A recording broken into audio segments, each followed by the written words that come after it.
இந்த நாட்டுக்குள்ள மிக நுட்பமான யோகிகள் வாழ்ந்த தொன்மையான கலை நிறைந்த ஒரு செயலாக்கம் இருக்கு. என்னுடைய தாயோ என்னுடைய சகோதரியோ வெட்டி அணிந்திருக்கிறதோ, கொலுசு அணிந்திருக்கிறதோ, மஞ்சள் கயிறு கழுத்து அணிந்திருக்கிறதோ, நாங்க திருமணம் பண்ணிக்கிறதோ நீ வேற மாதிரி நினைச்சுக்கிட்டு இருக்க. அது எல்லாமே சயின்ஸ், அது எல்லாமே வரலாறு. ஒரு பெண்ணுன்னா என்ன, ஒரு ஆணுன்னா என்ன? அமெரிக்காவில் ஒரு பெண்ணும் ஒரு ஆணும் சேரலாம், சேராம போகலாம். ஆனா இந்தியாவில் இது கலாச்சாரம் இல்லை, இது மதம் இல்லை. இதை தாண்டி ஒரு சயின்ஸ் இருக்கு. ஒரு பெண்ணும் ஒரு ஆணும் சேர்ந்தானா பிரம்மன்னு பொருள்.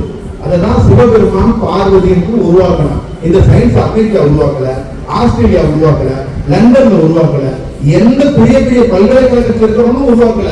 ஒரு பெண்ணு ஒரு ஆணு இரண்டுக்குள்ளையும் ரெண்டு டிவைஸ், ரெண்டு சக்தி. இந்த ரெண்டு சக்தியால மிகப்பெரிய செயலாக்கத்தை செய்ய முடியும். தனியாருக்கு செய்ய முடியும், சேர்ந்து செய்ய முடியும். செயல் தான் வேற ரூபத்துக்குள்ள அந்த செயலாக்கம் இருக்கும். இந்த செயல் வரும்போது ஒரு பெரிய சேஞ்ச் நடக்குதுங்கிறத உங்களுக்கு அடிப்படையா சொல்றேன். அதுக்கு முன்னாடி என் வாழ்க்கையில நான் சந்தித்த காலங்கள் வேற. அந்த ராமகிருஷ்ணருடைய விவேகானந்தருடைய புத்தகத்துக்குள்ள அப்படி ஒரு ரகசியம் இருக்கான்னு எனக்கே தெரியாது. அந்த ரகசியம், அதனால நாளைக்கு காலையில் நீங்க போய் அந்த புத்தகத்தை எடுத்து படிச்சு உங்களுக்கு அந்த நிரம்ப வெளிப்படையுமான்னு கேட்டா கண்டிப்பா அடையாது. ஏன்னா ஒவ்வொருத்தருக்கும் ஒரு சூக்கியமும் இருக்கு. ஒருத்தர் வெறும் மரக்கடியில சும்மா உட்கார்ந்து இருக்கும்போது கூட அந்த நரம்பு வெளிப்படுத்தலாம். ஒருத்தர் ஹெட்போன்ல ஒரு பாட்டு கேட்டுட்டு இருக்கும்போது கூட அந்த நரம்பு வெளிப்படுத்தலாம். இப்ப எந்த வடிவத்துக்குள்ள வேணாலும் அந்த செயலாக்கம் நடக்கலாம். அந்த செயல் நடக்கும்போது அடிப்படையாக நீங்க மாறப்படுறீங்க. அந்த அடிப்படையாக மாறாத பட்சத்துல தான் நம்ம என்ன பண்ணிடுறோம்னா நம்ம இன்னும் வேறு வடிவத்துக்குள்ளேயே யோசிச்சுட்டு இருக்கோம். இப்ப நமக்கு இப்ப இருக்கிற நிறைய பேருக்கு தியானத்துக்குள்ள ஒரு நாள் தியானம் பண்ணிடுவோம், ஒரு நாள் தியானம் கிடைச்சிருக்கிற தைரியம் தான் இருக்கு. அந்த நரம்பு வெளிப்படுத்திட்டா அந்த தைரியம் இருக்காது, அந்த தியானமே இருக்கும். இந்த தியானம்ங்கிறது இயற்கையாக அர்த்தசித்தி பண்ணணும். இந்த கண்ணை மூடுறது, காலை கையெல்லாத்தையும் அது ஃபார்மேட் பண்ணும். நம்ம ஃபார்மேட் பண்ண வேண்டியதில்லை, நம்மளை அது இயக்கும். இப்ப நம்ம சிரமப்பட்டு அதை இயக்குறோம். அதுதான் நம்ம சொல்றோம். அந்த அனுபவத்துக்குள்ள நம்ம அந்த மாதிரி ஒரு சூழலை உருவாக்கிட்டோம்னா அது வேற வடிவத்துக்குள்ள நம்ம அழைச்சிட்டு போயிடுவோம். அங்க யாரும் தேவைப்பட மாட்டாங்க. எத்தனை வருமானம், எத்தனை கொடுமை, எத்தனை பிரச்சனை, இங்க எத்தனை இது இருந்தாலும் அது என்ன பண்றதுன்னா நம்மளை தனியா வச்சிருக்கோம். நம்மளை எந்த ரூபத்துக்குள்ளேயும் 1000 ஜனங்கள் இருந்தாலும் நம்மளை தனியா பாதுகாத்து வச்சிருக்கோம். அங்க நம்ம மனதுக்குள்ள எந்த சலனத்தையும் அது ஏற்படுத்தாது. அதுதான் வேணுங்கிறது. ஒரு ஸ்டெடி மைண்ட் சொல்லுவாங்கல்ல, ஒரு போக்கஸ் அப்படிம்பாங்கல்ல. என்ன செயல் நடந்தாலும் நாளைக்கு நடக்க போறதை யோசிக்காமன்னா இந்த தியானம் வந்துருச்சுன்னா நாளையே மறந்துடும். அதுக்கான ஒரு செயலாக்கம் பிறகுங்கிறதுக்காக தான் இதை அடிப்படையா எப்படியாவது கையில் வச்சுக்கங்க. ஒரு நாள் அந்த நரம்பு வெளிப்படைஞ்சிருச்சுன்னா உங்க வாழ்க்கையில ஒரு புது செயலை நீங்க பார்த்துருவீங்க. இந்த மாதிரி நம்ம பார்க்காத லைஃப்ல ஒரு முக்கியமான தருணம். ஒருவேளை எனக்கு இந்த நரம்பு வெளிப்படையாம போயிருந்துச்சுன்னா என் வாழ்க்கையில நினைச்சு கூட பார்க்க முடியும். ஒரு கழுத அந்த வாழ்க்கை சரியா இல்லை, அந்த பயணம் சரியா இல்லை.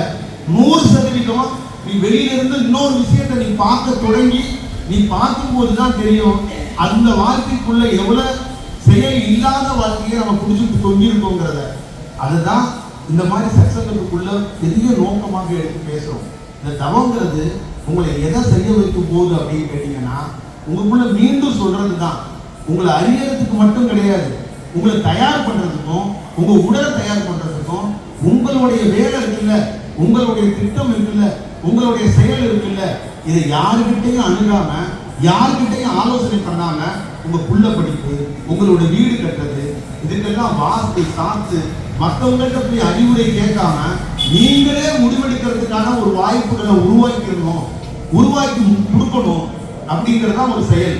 ஒரு கல்விங்கிறது ஒரு பொண்ணுக்கு இயற்கையாகவே கிடைக்கப்படணும், செயற்கையா கிடைக்கப்படக்கூடாது. அதுகிட்ட என்ன வருதோ, அதுகிட்ட என்ன இருக்கோ அது அப்படியே வெளியில கொண்டு வர்றதுக்கான ஒரு வாய்ப்பை உருவாக்கணும். அதே மாதிரிதான் எல்லா செயலாக்கத்துக்குள்ள இருக்கிற செயலையும் ஒரு வீட்டுக்குள்ள இருக்கின்ற அந்த சோராசியத்தை உணர கத்துக்கணும். வறுமைங்கிறது ஒரு பெரிய விஷயம் இல்லைங்க. அந்த வறுமையை உணர்ந்துக்கிட்டா அது சுகம்தான். வறுமையை உணராத வரைக்கும் ஒவ்வொரு ஏழையும் என்ன நினைக்கிறான், வறுமையை உணர்றதே கிடையாது. வறுமையை பெரிய குற்றமாக எடுத்து அவனை துன்பப்படுத்திக்கிறான், அவனை காயப்படுத்திக்கிறான். மனைவி ஒரு பக்கம் புழுக்கத்தோட தூங்குறா, கணவன் ஒரு பக்கம் புழுக்கத்தோட தூங்குறான்.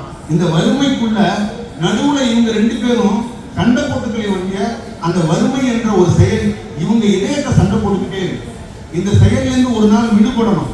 இந்த செயல் வறுமையா இருந்தா கூட என்னைக்கோ ஒரு நாள் மாறட்டும் அப்படிங்கிற ஒரு செயலை மனதுக்கு கொண்டு போகாம அந்த வறுமையை வீட்டு வாசல்ல நிறுத்திட்டான்னா அவன் மிகப்பெரிய சாதித்தவனாக மாறி விடுகிறான், மிகப்பெரிய செயலாக்கத்துக்குரியவனா மாறிடுறான். ஒரு யோகி தன்னுடைய எந்த செயலையும் உள்ள கொண்டு போறதே இல்லை. தன்னுடைய செயலாக்கத்துக்குள்ள ஒரு பேரின்பங்கிறத எதை பார்க்கிறான்னா இந்த உலகத்துடைய நிஜ தத்துவத்தை பார்க்கிறான், இந்த படைப்போட நிகழ்வுகளை பார்க்கிறான். ஒவ்வொரு மனிதனுக்கு இருக்கின்ற நல்ல தன்மையும் அரக்கத்தன்மையும் அவன் தெரிந்து கொண்டு அவன் யதார்த்த வாழ்க்கைக்குள்ள நிற்கிறான். ஒரு மனிதன் வேக வேகமா ஓடுறான். ஒரு யோகி எல்லாம் தெரிந்தவன் ஒரு மரத்தடியில விசாம படுத்து கிடக்கிறான். எங்கேயோ ஒரு மனிதன் ஓடுறான், 500 ரூபாய்க்கு 1000 ரூபாய்க்கு 2000 ரூபாய்க்கு 5000 ரூபாய்க்கு ஓடுறான். இந்த மரத்தடியில உட்கார்ந்து இருக்கவன் இவனுக்கு கிடைக்கும் இவனுக்கு கிடைக்காதுன்னு இங்க உட்காந்துட்டு சொல்லிடுவான். இவன் போய் 4 ஃபுல்லா அலைஞ்சிட்டு சாயந்தரம் அப்படியே நொண்டு நூலாகி அப்படியே வருவான். அப்ப இவனுக்கு அப்பையும் சிரிப்பான் இந்த யோகி.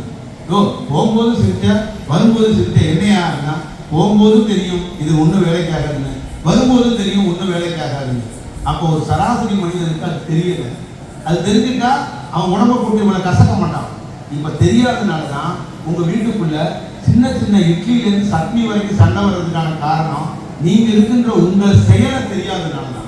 உங்களுடைய அந்த உண்மையான செயலாக்கத்தை தெரிஞ்சுட்டா இது ஒரு பெரிய விஷயம் இல்லைங்கிறத அடிப்படையாக வந்துருவீங்கிறது தான் முக்கியமான செயல். ஒரு சராசரி மனிதன் அதை தெரிஞ்சுக்க மாட்டான், அதுக்குள்ள ஒரு முக்கியத்துவமா எடுத்துக்க மாட்டாங்கிறதா பெரிய வருத்தமா இருக்கு. அது வேணும், அது செயலாக்கமாக மாறப்படணும். இங்க செய்ய முடியுது.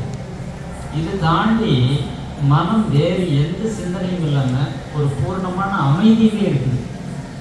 அந்த அமைதி தான் நம்ம தேடணும். இதுக்கு முன்னாடி நம்ம முன்னோர்கள் வாழ்ந்த காலத்துலலாம் இவ்வளோ விஞ்ஞானம் இல்லை, மருத்துவமனைகள்லாம் இல்லை. ஆனால் இப்போ நிறைய மருத்துவமனை இருக்குது, விஞ்ஞான வளர்ச்சி இருக்குது.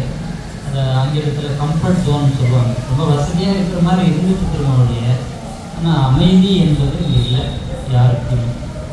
அந்த ஒரு நிலை தான் இருக்குது. அப்போ இதுக்கெல்லாம் என்ன காரணம் அப்படின்னு பார்த்தீங்கன்னா இந்த தனி மனித சுதந்திரம் இல்லாத ஒரு நிலை. இது எல்லா துறையும் வணிகமயமாகிட்டு தனி மனித சுதந்திரமும் போயிடுச்சு. இப்போ எல்லா நிலையிலையும் ஒரு மனம் அடிமையாக எங்கே சிக்கியிருந்தோ அங்கே அடிமையாகிறோம். நம்ம அதை தாண்டி இந்த ஒட்டுமொத்த அடிமையின் சமுதாயத்தில் ஒரு அடிமை இன்னொரு அடிமை விடுதலை வாங்கிறத விடாது.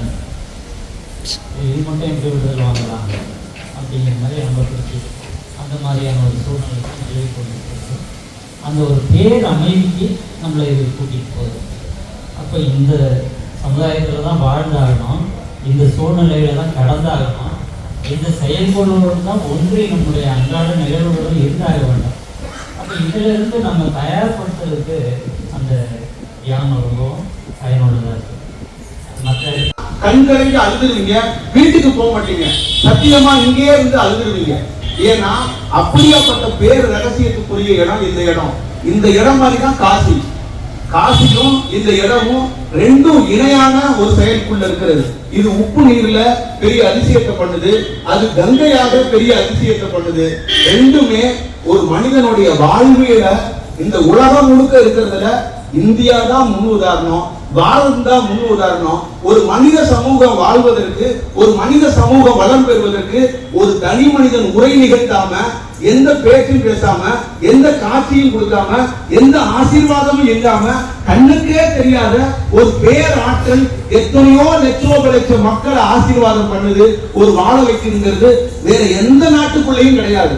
இந்த பாரதத்துக்குள்ள அப்படியாப்பட்ட நுட்பமான பாரம்பரியமான இந்த தியானத்துக்குள்ள இருக்கு. உங்க தாத்தாவா இருக்கலாம், உங்க முன்னோர்களா இருக்கலாம், ஏன் இந்த குருவோட நீங்களே தொடர்புல இருந்திருக்கலாம்.